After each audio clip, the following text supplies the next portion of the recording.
Pada suatu masa, ada sebuah kerajaan yang bernama Kerajaan Singasari. Kerajaan Singasari ialah kerajaan yang berletak di Jawa Timur. Kerajaan Singasari dirajai oleh raja yang bernama Tunggul Ametung. Tunggul Ametung membawa rakyatnya menjadi sejahtera dan makmur, hingga pada suatu saat kerajaan lain datang menyerangnya. Sudahlah Paduka, tidak usah khawatir memikirkan kerajaan ini. Bagaimana mungkin aku tidak khawatir? Kerajaan ini akan diserang oleh kerajaan lain, Kebo Ijo. Apalagi kerajaan kita kekurangan panglima perang. Bagaimana ini? Aku punya ide Paduka, bagaimana jika saya mencari panglima perang lagi dari desa? Bagus juga idemu. Baiklah, akan kuperintahkan kamu untuk mencarinya. Carilah seorang kesatria yang gagah dan siap untuk berperang. Baik Paduka, saya akan mencarinya dan akan segera membawanya kepada Paduka. Kebo Ijo pun bergegas mencari panglima perang yang baru. Hingga pada suatu saat, ia bertemu dengan Ken Arok yang sedang berlatih di pekarangan rumahnya. Terlihat tubuh Ken Arok yang begitu gagah, sehingga menurut Kebo Ijo, dia adalah orang yang dia cari selama ini. Permisi Tuan, Iya, ada apa? bolehkah saya bertanya siapakah namamu? Saya Ken Arok. Sedang apa kau di sini? Saya Kebo Ijo, panglima dari kerajaan Singasari. Saya diperintahkan oleh Paduka untuk mencarimu dan ikut membela kerajaan. Baiklah, tapi saya minta izin dulu kepada anak dan istri saya. Baiklah, setelah kau mendapat izin, besok aku akan menjemputmu untuk ikut ke istana. Segeralah berkemas, kami sangat membutuhkanmu sebagai pasukan. Baiklah, rumahku tidak jauh dari sini. Kamu bisa menanyakan kepada warga sekitar. Setelah itu, Ken Arok pun pulang dan menemui istrinya, serta meminta izin untuk pergi ke kerajaan. Dengan sedikit ragu, istri dan anaknya pun mengiyakan. Sementara itu, Kebo Ijo kembali ke kerajaan. Keesokan harinya, Kebo Ijo pun menjemput Ken Arok dan keluarganya. Setibanya di kerajaan, Kebo Ijo dan Ken Arok pun disambut ramah oleh keluarga kerajaan. Selamat datang di kerajaan kami. Selamat datang di kerajaanku, Ken Arok. Terima kasih, Paduka. Telah memilih saya sebagai panglima perang. Izinkan saya dan anak istri saya untuk tinggal di sini. Tentu saja, Ken Arok, kau dan keluargamu sudah kami anggap sebagai keluarga di kerajaan ini. Terima kasih, Paduka. Di saat itulah, pertemuan antara keluarga Ken Arok dan keluarga kerajaan pun bertemu. Pada saat itu, semua bersahabat dengan baik. Begitupun dengan Anusapati dan Tohjaya di kerajaan. Keesokan harinya, perang pun terjadi. Dan kerajaan Singasari memenangkan pertempuran itu. Ken Arok pun diangkat menjadi panglima perang yang baru oleh Tunggul Ametung. Keluarga kerajaan dan keluarga Ken Arok pun mengadakan jamuan untuk merayakan kemenangan peperangan.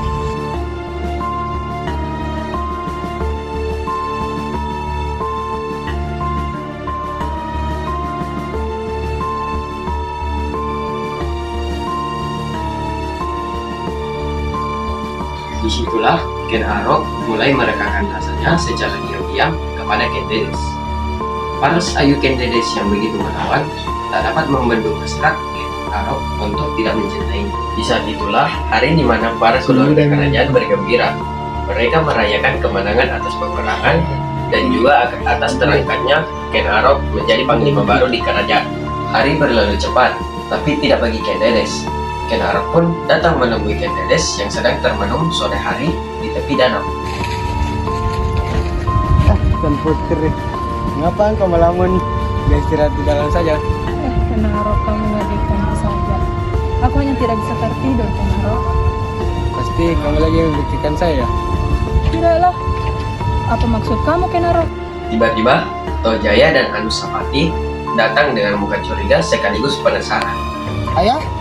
Ayah sedang apa di sini? Ibu juga sedang apa di sini? Doro Putri kenapa tidak di dalam saja? Ibu tidak sengaja bertemu dengan Ken Arok di sini. Nah, Iya, anak-anak. Kami tidak sengaja bertemu dan kami tidak melakukan apa-apa. Bahkan harus kami kembali. Sedangkan di sisi lain, Anusapati datang memberitahu ayahnya. Ayah, Ada apa anakku? ayah, ibu, ayah. Ada apa dengan ibumu? Ibu sedang berkelana dengan Ken Arok, ayah. Tenang saja, mungkin ibumu memiliki kepentingan dengan Ken Arok. Tidak, ayah. Sungguh, aku melihat mereka berdua sedang mengobrol-ngobrol. Di sisi lain pula, Tohjaya memberitahu ibunya.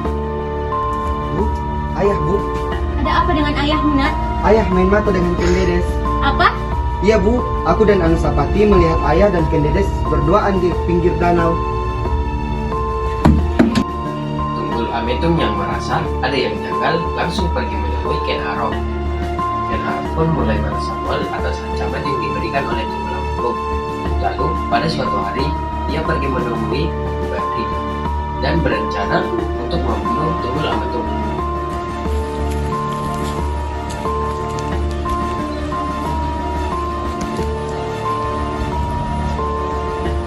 Apa yang membuatmu datang kemari, wahai anak muda? Aku membutuhkan keris, Empu. Aku benci dengan lelaki itu. Oh, begitu. Tetapi kau harus menunggu 7 hari 7 malam. Baiklah, asal keris yang kupesan itu jadi. Tetapi semua itu ada bayarannya. Kau harus memberikanku sembako dan 1 ekor sapi belang perawan. Baik, Empu.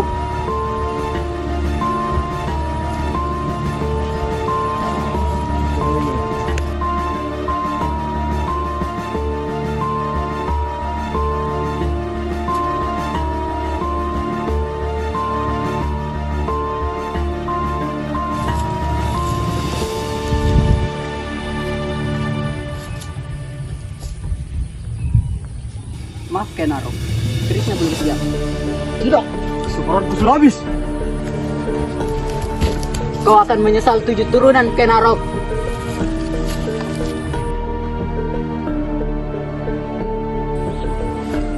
Hah? Ayah! Suami! Tolong!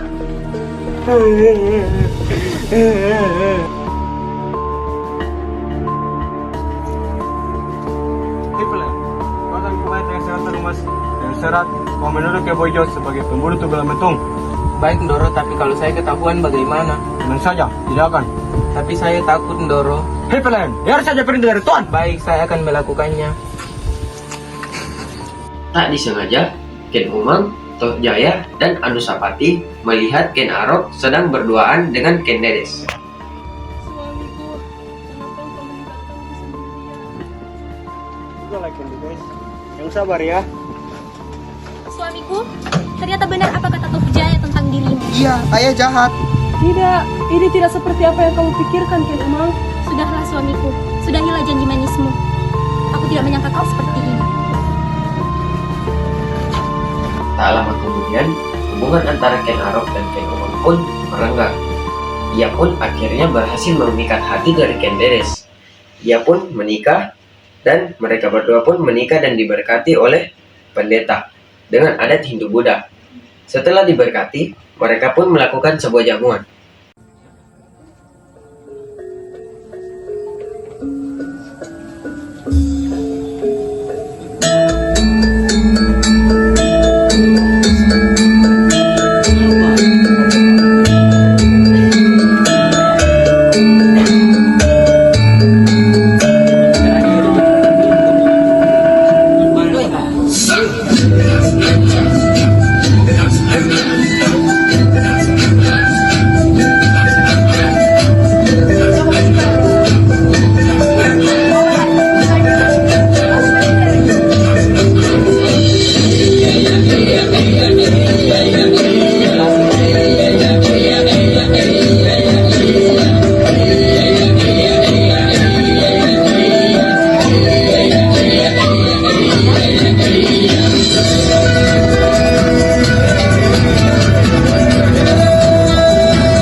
Sela-sela kebahagiaan pernikahan antara Ken Arok dan Ken Dedes, seorang anaknya Anusapati yang sedang mencari informasi diam-diam tentang kematian dari ayahnya.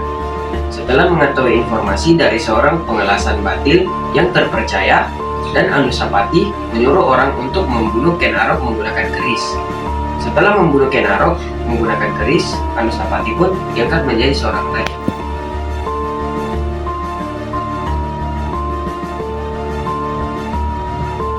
Keesokan harinya, Toh Jaya tidak pernah terlintas di dalam benaknya bahwa Anusapatilah yang membunuh ayahnya. Sampai pada suatu saat, ada seseorang pelayan yang memberitahukan tentang kematian ayahnya. Permisi Tuan, aku ingin memberitahukan sesuatu. Sesuatu apa itu pelayan? Sebenarnya Anusapati lah yang membunuh ayahmu Tuan. Apa kau benar?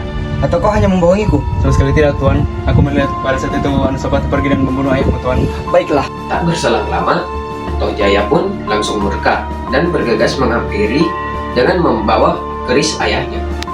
Anusapati, Ada apa kurang ajar kamu. Kamu kan yang membunuh ayahku? Ayahmu dulu yang membunuh ayahku. Tidak bisa, kau akan kubunuh.